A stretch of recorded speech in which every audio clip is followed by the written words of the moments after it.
The Buddha is a perfect example of peak avoidance and what happens if a man weaponizes avoidance and makes a whole religion out of it. And I'm not Buddhist, so I'm not trying to shame Buddha here. And this is all like in little metaphors, and I don't mean it literally and it's not a religious thing. But stay with me. The Buddha left his wife and family to literally go reach enlightenment and his kingdom and all these things to discover the greater good of life. You know, it's not like he had nothing and he went from nothing to nothing. You know, he had something and he left all that to understand the true meaning of life. And that is literally what so many of the avoidants do. And I'm not talking shit from like a perspective of like they should know better as an outsider. No, I myself was so avoidant for a huge chunk of my life, and I would use spirituality and self-work as a way to avoid my own feelings and emotions.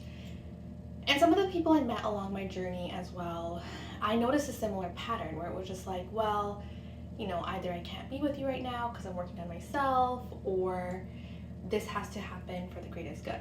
Obviously, I'm generalizing. I'm not going to go into too many of the details, but it's kind of a trend that I've been noticing, that you're kind of distancing yourself from real world, real reality, real connection in order to reach a higher level. But in doing so, you're completely mitigating the human experience.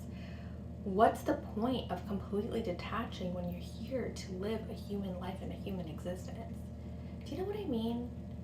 But I don't know if this is just kind of like a simple thing that just like clocked for me, but we're out here glamorizing avoidance as a way to achieve spiritual enlightenment. But you know, the most that you can do and the most you can learn has always been, for me, through other people, through community, through connection, through love, through romance, through friendships.